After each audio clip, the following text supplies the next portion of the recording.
আল্লাহ তোমাদের সন্তান সম্বন্ধে নির্দেশ দিচ্ছেন, এক পুত্রের অংশ দুই কন্যার অংশের সমান, কিন্তু কেবল কন্যা দুইয়ের অধিক থাকলে তাদের জন্য পরিত্যক্ত সম্পত্তির 2/3, আর মাত্র এক কন্যা থাকলে তার জন্য অর্ধাংশ।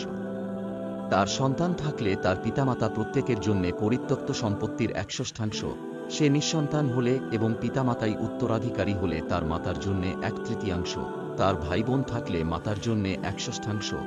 এসবই সে যা ওসিয়াত করে তা দেওয়ার এবং ঋণ পরিশোধের পর। তোমাদের পিতা ও সন্তানদের মধ্যে উপকারে কে তোমাদের নিকটতম তা তোমরা অবগত নও। নিশ্চয়ই এটা আল্লাহর বিধান, আল্লাহ সর্বজ্ঞ, প্রজ্ঞাময়।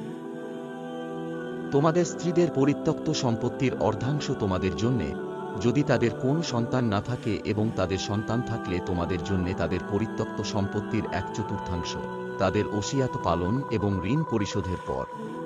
তোমাদের সন্তান না থাকলে তাদের জন্যে তোমাদের পরিত্যক্ত সম্পত্তির 1/4, আর তোমাদের সন্তান থাকলে তাদের জন্যে তোমাদের পরিত্যক্ত সম্পত্তির 1/8, তোমরা যা ওসিয়াত করবে তা দেওয়ার পর এবং ঋণ পরিশোধের পর। যদি পিতামাতা ও সন্তানহীন কোনো পুরুষ বা নারীর উত্তরাধিকারী থাকে তার এক বৈপিত্রেয় ভাই বা ভগ্নী, তবে প্রত্যেকের জন্যে 1/6। তারা এর অধিক হলে সকলে সমঅংশীদার হবে 1/3।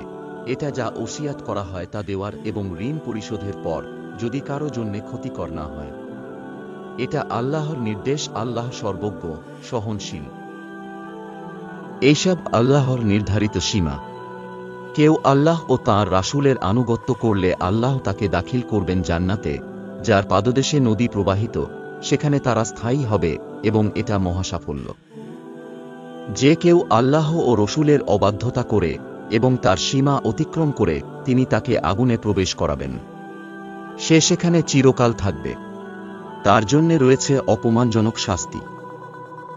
তোমাদের নারীদের মধ্যে যারা ব্যভিচার করে তাদের বিরুদ্ধে তোমাদের মধ্য হতে 4 জন সাক্ষী তলব করবে। যদি তারা সাক্ষ্য দেয় তবে তাদেরকে গৃহে অবরুদ্ধ করবে, যে পর্যন্ত না তাদের মৃত্যু হয় বা আল্লাহ তাদের জন্যে অন্য কোনো ব্যবস্থা করেন। তোমাদের মধ্য থেকে যে 2 জন সেই কুকর্মে লিপ্ত হয়, তাদেরকে শাস্তি প্রদান করো। অতঃপর যদি উভয়ে তোবা করে এবং নিজেদের সংশোধন করে, তবে তাদের থেকে হাত গুটিয়ে নাও। নিশ্চয় আল্লাহ তোবা কবুলকারী, দয়ালু। অবশ্যই আল্লাহ তাদের তোবা কবুল করবেন, যারা ভুলবশত মন্দ কাজ করে, অতঃপর অনতিবিলম্বে তোবা করে, এরাই হল সেসব লোক যাদেরকে আল্লাহ ক্ষমা করে দেন। আল্লাহ মহাজ্ঞানী, রহস্যবিদ। আর এমন লোকদের জন্য কোনো ক্ষমা নেই, যারা মন্দ কাজ করতেই থাকে, এমনকি যখন তাদের কারো মাথার উপর মৃত্যু উপস্থিত হয়, তখন বলতে থাকে আমি এখন তোবা করছি। আর তওবা নেই তাদের জন্য, যারা কুফরি অবস্থায় মৃত্যুবরণ করে। আমি তাদের জন্য যন্ত্রণাদায়ক শাস্তি প্রস্তুত করে রেখেছি। হে ঈমানদারগণ! নারীদেরকে জবরদস্তি উত্তরাধিকার গণ্য করা তোমাদের জন্য বৈধ নয়। তোমরা তাদেরকে যা দিয়েছ তা হতে কিছু আত্মসাৎ করার উদ্দেশ্যে তাদেরকে অবরুদ্ধ করে রেখো না, যদি না তারা স্পষ্ট ব্যভিচার করে। তাদের সঙ্গে সৎভাবে জীবন যাপন করবে। তোমরা যদি তাদেরকে অপছন্দ করো তবে এমন হতে পারে যে আল্লাহ যাতে প্রভূত কল্যাণ রেখেছেন তোমরা তাকেই অপছন্দ করছ।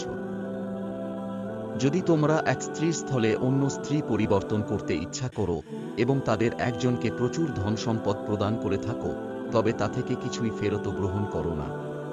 তোমরা কি তা অন্যায়ভাবে ও প্রকাশ্য গুনাহর মাধ্যমে গ্রহণ করবে?